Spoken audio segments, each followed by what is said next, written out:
Lagi ngapain nih? Lagi kerja tugas sih. Tugas apa itu? Ini loh 3 slot.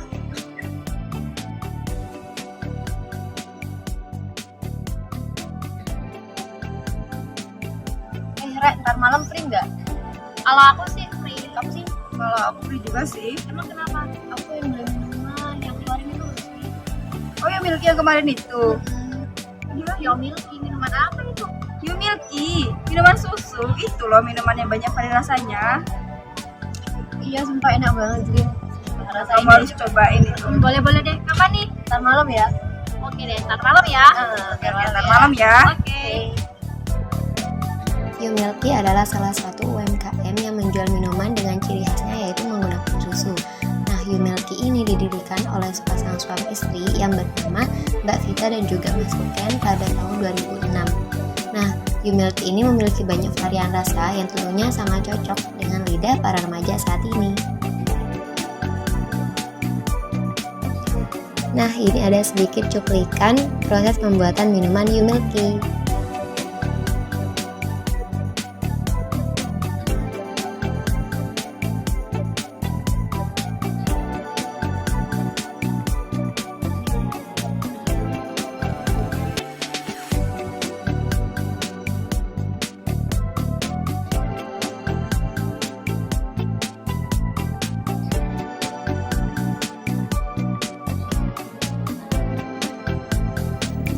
Oke teman-teman, di sini saya akan menjelaskan mengenai penginputan transaksi di aplikasi Qurate. Nah, untuk yang pertama kita akan menginput daftar customer dan supplier. Nah, jadi kita pilih menu daftar. Setelah itu kita pilih yang pelanggan terlebih dahulu karena kita akan menginput daftar pelanggan dulu. Nah, setelah itu kita klik yang tulisan baru di atas itu. Nah, itu merupakan tempat untuk kita membuat daftar customer. Nah, ketika kita akan mengubahnya, kita klik yang keterangan ubah dan ketika sudah menginput, kita klik perbarui. Nah, untuk daftar pemasok juga sama, kita klik pemasok. Nah, setelah itu kita klik tulisan baru untuk membuat baru, kita klik ubah untuk mengedit dan kita perbarui. Nah, setelah itu kita akan menginput persediaan. Kita ada di menu persediaan, kita klik barang dan jasa. Untuk langkah-langkahnya sama, baru untuk membuat daftar baru, ubah untuk mengedit, dan setelah itu kita perbarui.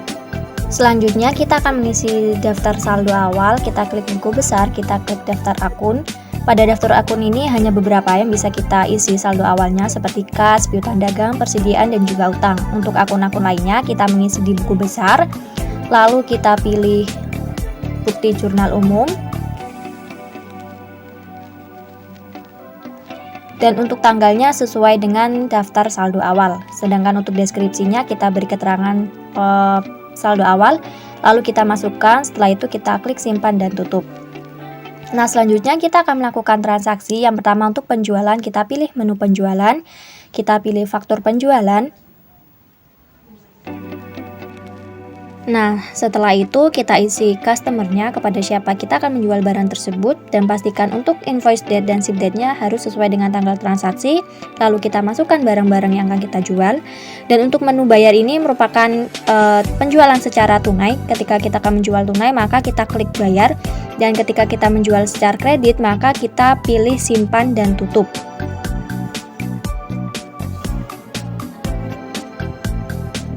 Nah, selanjutnya yakni pembelian. Untuk langkah-langkahnya sama, kita pilih faktur pembelian.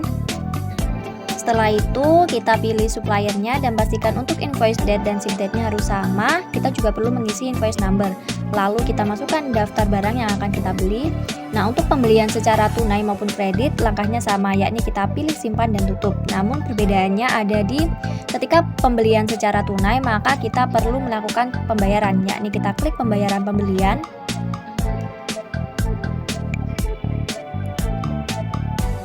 Nah, setelah itu kita pilih supplier sesuai tadi kita menginput di faktur pembelian. Pastikan untuk payment date dan check due date-nya harus sama.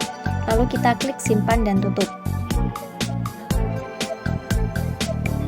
Nah, setelah itu kita akan mengecek laporan keuangan. Maka kita di menu laporan, kita pilih yang daftar laporan.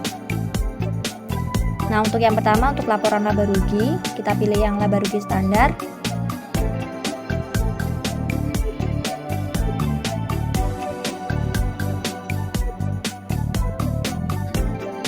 Untuk tanggalnya, yang pertama kita isi tanggal awal kita melakukan transaksi. Untuk tanggal yang kedua, yakni tanggal akhir kita melakukan transaksi, lalu kita klik OK. Dan nantinya akan muncul laporan laba rugi dari perusahaan yang sudah kita input data-datanya. Selanjutnya kita akan mengecek laporan neraca. Kita pilih menu laporan, kita pilih yang neraca standar.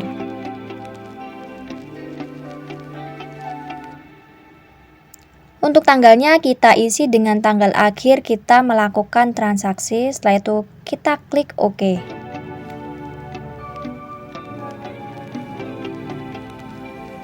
Nah, nantinya akan muncul laporan neraca dari perusahaan yang kita input.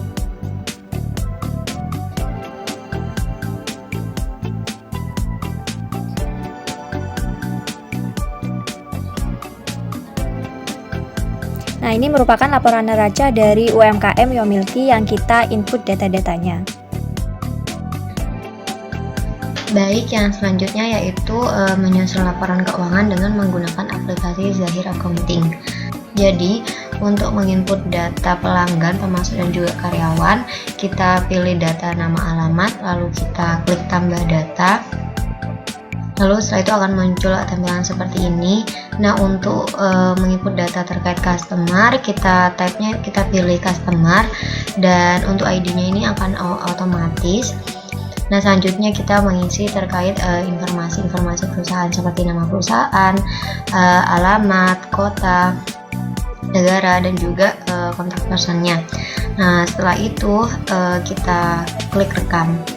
Dan untuk menginput data vendor, kita tab-nya kita ganti vendor, dan tampilannya sama, jadi kita tinggal menginput nama vendornya, alamat, kontak personnya, dan yang lain-lain.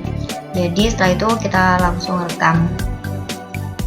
Nah, untuk menginput data produknya, kita pilih data produk, lalu kita klik tambah data. Dan ini tampilannya akan muncul seperti ini, lalu kita masukkan kode barang, deskripsi, dan juga informasi-informasi yang lain. Nah, setelah itu langsung kita klik rekam. Nah, yang selanjutnya untuk membuat data pajak baru, kita pilih data pajak, lalu kita klik tambah data. Jadi misal kita mau membuat data pajak terkait pajak pertambahan nilai, jadi tinggal kita masukkan saja kodenya, misal PPN, dan pajaknya pajak pertambahan nilai, presentasinya berapa, dan informasi-informasi yang lain. Nah, setelah itu kita klik rekam. Nah, untuk menginput saldo awal perusahaan, tempatnya tuh di tab setting, terus saldo awal. Di sini ada saldo awal akun, saldo awal utang usaha, persediaan, uang muka pembelian, dan juga uang muka penjualan. Jadi untuk menginput saldo awal akun ini kita klik saja. Nah, langsung kita masukkan saja saldo-saldo awal yang sudah kita miliki datanya. Nah, setelah itu kita klik rekam. Untuk menginput saldo awal piutang usaha dan juga yang lainnya itu sama caranya. Nah, yang selanjutnya yaitu untuk menginput transaksi jurnal umum, jurnal penyesuaian itu tempatnya tuh di buku besar, lalu transaksi jurnal umum, dan untuk menginput transaksi kita klik tambah data. Lalu kita ganti tanggalnya dan juga ganti keterangannya. Setelah itu kita masukkan jurnalnya, dan setelah selesai kita klik rekam. Nah, untuk menginput data terkait penjualan, kita pilih tab penjualan, lalu kita klik invoice penjualan, lalu kita klik tambah data. Nah, selanjutnya kita pilih nama pelanggan, dan juga kita mengganti tanggal fakturnya, keterangannya juga bisa kita isi.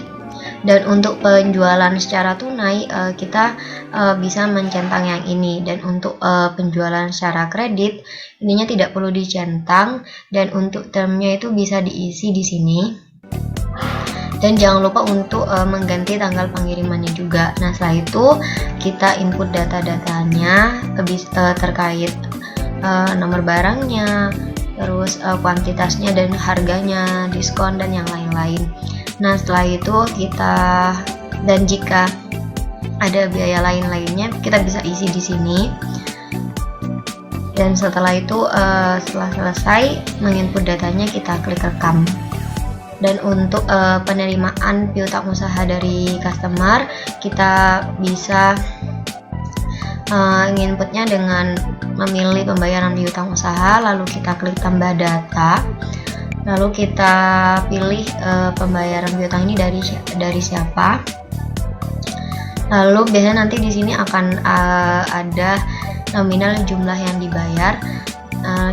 Kita klik saja dan jangan lupa kita klik di sini juga dan kita isi memonya juga. Nah, setelah selesai kita klik rekam.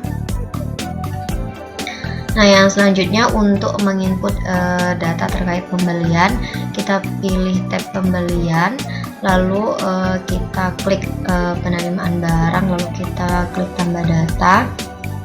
Nah, tampilannya sama dengan tampilan untuk menginput data terkait penjualan. Tinggal kita masukkan saja nama pemasoknya, tanggal fakturnya, keterangannya, dan untuk pembelian secara tunai kita mencentang yang ini. Dan untuk pembelian secara kredit kita ganti termnya dan juga jangan lupa untuk mengganti tanggal pengirimannya. Setelah itu kita input datanya dan jika ada biaya lain-lain kita masukkan di sini dan setelah selesai kita klik rekam. Selanjutnya untuk pembayaran utang usaha, kita pilih pembayaran utang usaha, lalu kita klik tambah data, lalu kita pilih penerimanya dan mengganti tanggalnya dan juga di sini biasanya akan muncul jumlah yang dibayar. Langsung kita klik saja, lalu jangan lupa untuk mengklik yang di sini juga. Nah, setelah selesai kita klik rekam. Nah, yang selanjutnya untuk melakukan rekonsiliasi bank, tempatnya tuh di tab kas dan bank, lalu di sini ada rekonsiliasi bank. Nah, yang selanjutnya untuk laporannya, kita bisa melihat laporan keuangannya di tab laporan. Nah, di sini ada banyak jenis laporan keuangannya.